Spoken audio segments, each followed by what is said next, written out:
The town of Red Hollow had seen many hangings, but none had drawn a crowd like this one.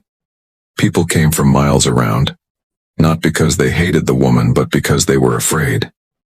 Fear had a way of turning decent folks into silent witnesses. The gallows stood at the edge of town, rough wood darkened by old blood and weather. The noose swayed slightly in the hot wind, like it already knew what it was meant to do. Mary Caldwell stood below it, her hands tied, her dress dusty and torn. She was not a criminal by nature. She had been a schoolteacher before her husband died in a ranch fire. After that, life had pushed her into corners she never imagined. Now the sheriff claimed she had helped a gang rob a payroll wagon. She kept saying she was innocent, but in Red Hollow, a woman's word meant little against a man with a badge. Sheriff Grimes stood tall, his jaw tight, his eyes cold. He had already made up his mind. To him, this hanging was not just justice. It was a message. The town had been restless, and he wanted fear to bring order. He read the charge out loud, his voice carrying across the silent crowd. No one spoke up. Not a single soul. Mary looked out over the faces, searching for even one person who might believe her. She saw pity in a few eyes, curiosity in many, and fear in most. But no courage. Her heart pounded so hard she thought it might burst. She whispered a prayer, not for rescue but for strength to face what was coming. At the edge of the crowd stood Jacob Turner, a widowed cowboy with dust on his boots and years of grief in his eyes. He had buried his wife 2 winters ago, after sickness took her slow and cruel. Since then he had lived quiet, keeping to his ranch and his memories. He had no children, no close family left, just empty rooms and long nights. Jacob had known Mary. Not well, but enough to know she was kind. She had once helped his wife when she was too weak to stand, bringing soup and sitting by the bed. Jacob never forgot that. When he heard she had been arrested, something in him felt wrong. He didn't believe she was the type to run with outlaws, but in this town belief didn't matter much. As the rope was placed around Mary's neck, Jacob felt his chest tighten. The sound of the noose sliding against her dress made something snap inside him. He stepped forward without fully knowing why. His boots hit the dirt hard, louder than he expected. Heads turned. Murmurs spread. "Wait," Jacob said, his voice rough but clear. Sheriff Grimes looked at him with annoyance. "This ain't your business, Turner." Jacob swallowed. His hands trembled slightly, but he kept them at his sides. "She's innocent." Grimes snorted. "You got proof?" Jacob shook his head. "No, but I know her. She ain't no outlaw."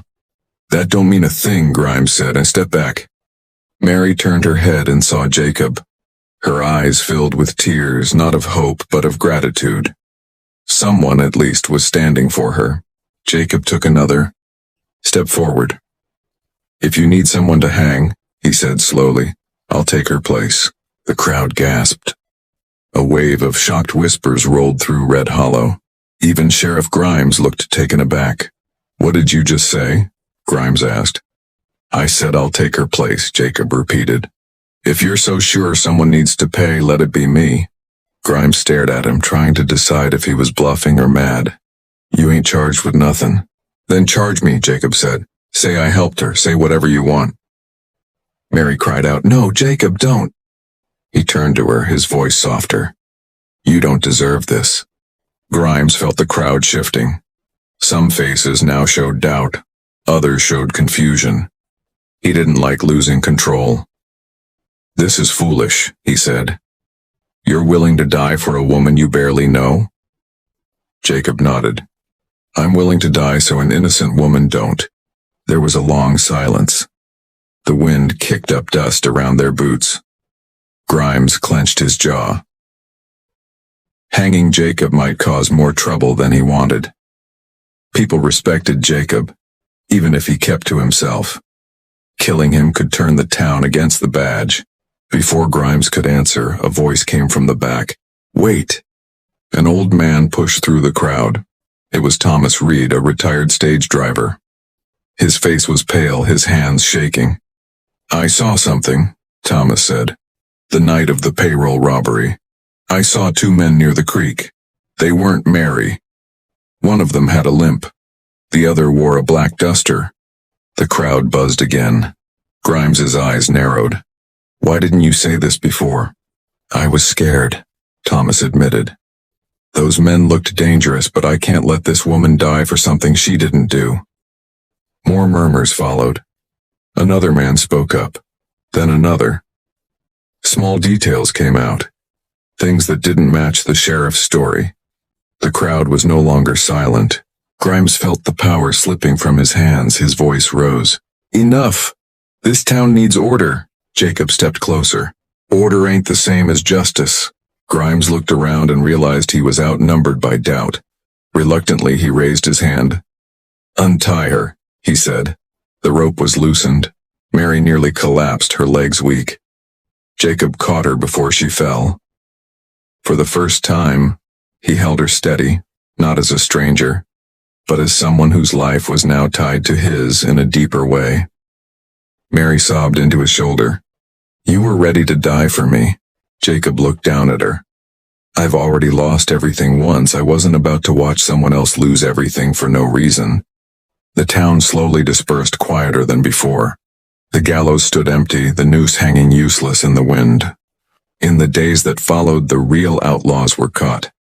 Thomas's description helped track them down. They confessed. Mary was officially cleared. But the experience left scars. Nightmares came. Loud noises made her flinch. The memory of the rope never fully left her. Jacob invited her to stay at his ranch for a while, just until she got back on her feet. At first she hesitated, but she had nowhere else to go.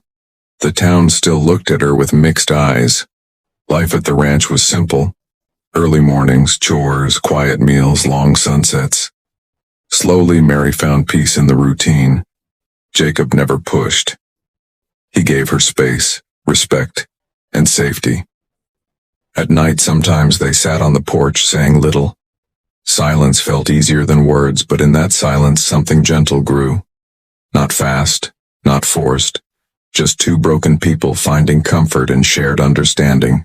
One evening, Mary spoke softly. "Why did you really do it?" Jacob stared out at the land. "When my wife was sick, most folks stayed away. You didn't. You treated her like she mattered. I figured